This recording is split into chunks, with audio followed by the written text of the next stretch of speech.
El Cristo social. Capítulo 31. Cesantía. Parece increíble que todavía a estas horas de la vida, y en pleno siglo XX, existan países donde los trabajadores son despedidos sin recibir pago alguno. Es lamentable ver por las calles de muchas ciudades, trabajadores despedidos que vagan pidiendo limosna. Hemos conocido padres de familia que después de ser cesados hasta han robado para alimentar a sus hijos. Esos han ido a parar a la cárcel. Hemos conocido infelices obreras, madres de familia, que después de agotar lo mejor de su juventud en alguna fábrica han sido puestas de patitas en la calle. Muchas de esas infelices han tenido que prostituirse para no dejar morir de hambre a sus hijos. Los candidatos a la primera magistratura hacen millares de promesas antes de subir a la cumbre, y luego, se ríen de los infelices. Muchos de ellos hasta son de buenas intenciones, pero nada pueden hacer porque son simples títeres controlados por las secretas camarillas de millonarios. Son precisamente esas secretas camarillas quienes los eligen y controlan, para sus propios fines egoístas. De un país de América Latina, no importa cuál sea su nombre, el ilustre abogado Dr. Rafael Romero Cortés, tuvo a bien remitirme un bosquejo maravilloso sobre el derecho de cesantía tal como existe en su país. A continuación, presentamos dicho bosquejo.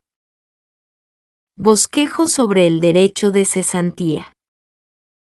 El Código Sustantivo del Trabajo en el capítulo 7 del título 8, da una regla general en su artículo 249.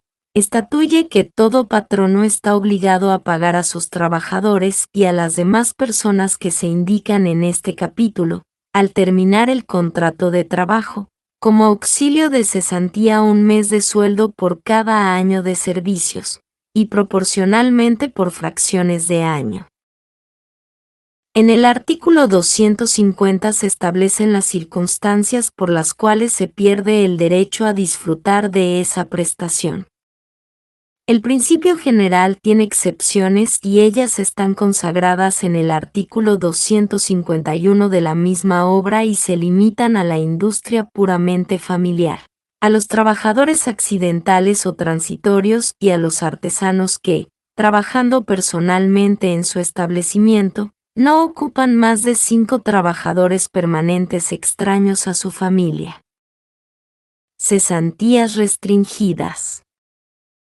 El 252 del Código Sustantivo del Trabajo dice en su inciso primero así: los trabajadores del servicio doméstico, los de empresas industriales de capital inferior a 20,000 pesos y los de empresas agrícolas, ganaderas, forestales de capital inferior a 60,000 pesos tienen derecho a un auxilio de cesantía equivalente a 15 días de salario por cada año de servicios y proporcionalmente fracciones de año, pero en los demás quedan sujetos a las normas sobre este auxilio. El numeral 2 dice que para la liquidación del auxilio de cesantía de los trabajadores del servicio doméstico solo se computará el salario que reciban en dinero. Salario base de liquidación. El art.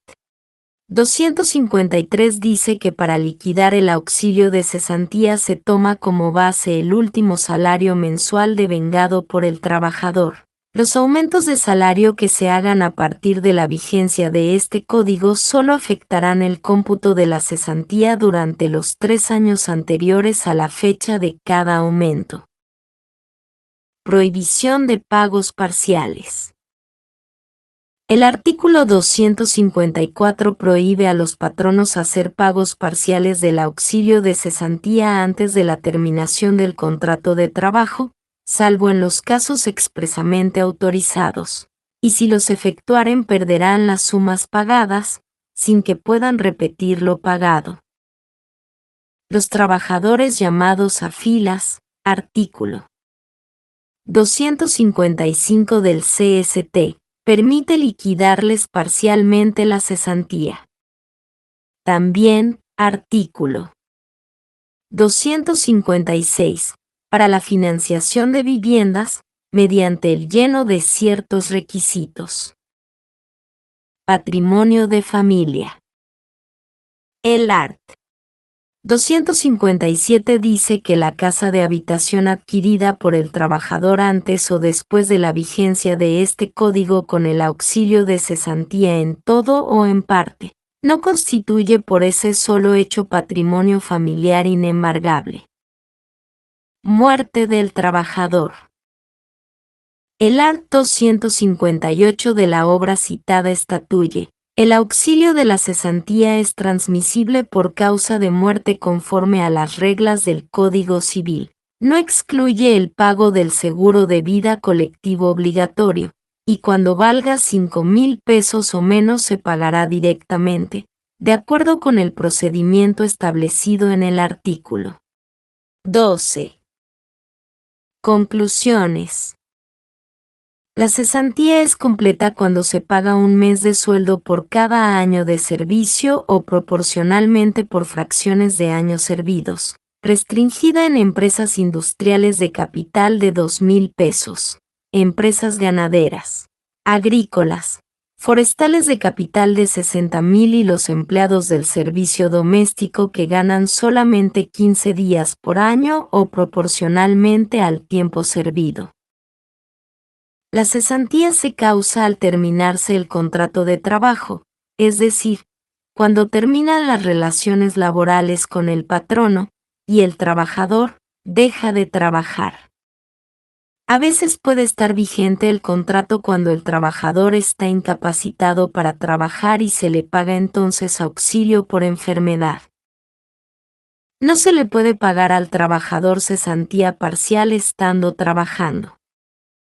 Las excepciones son cuando el trabajador es llamado a filas para el servicio militar, también cuando va a construir vivienda y se le da una parte de la cesantía anticipada para la financiación de la vivienda. La base de la liquidación es el último sueldo devengado por el trabajador. La casa de habitación adquirida por el trabajador como construida con parte del auxilio de la cesantía no constituye patrimonio de familia inembargable. La cesantía como el seguro de vida colectivo obligatorio es acumulable y no son incompatibles. Son transmisibles por causa de muerte. Todas prestaciones en derecho prescriben a los 3 años. Hasta aquí este bosquejo sobre el derecho de cesantía en un país de la América Latina. No negamos que este bosquejo es de un gran valor, puede servir de inspiración a muchos legisladores.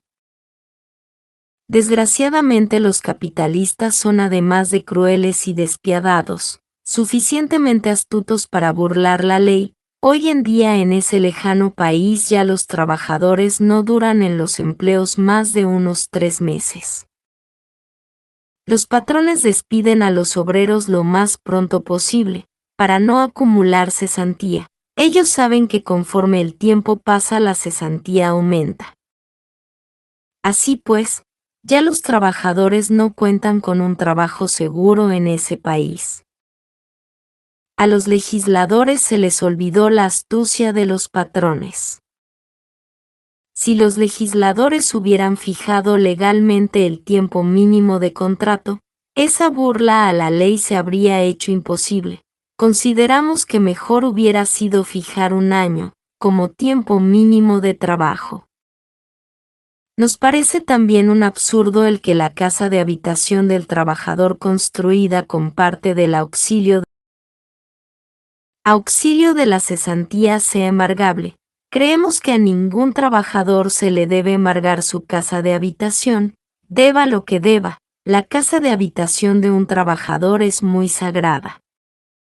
Además, si el trabajador tiene hogar, hijos, familia, es criminoso embargarle su casa y ponerlo con su familia de patitas en la calle. Opinamos que este código de trabajo puede inspirar a los legisladores sabiamente, pero corrigiéndolo y perfeccionándolo. Es tremendamente criminoso despedir a un trabajador sin darle ni un centavo. Actualmente en la América Latina hay países donde los pobres trabajadores no tienen garantías sociales de ninguna especie.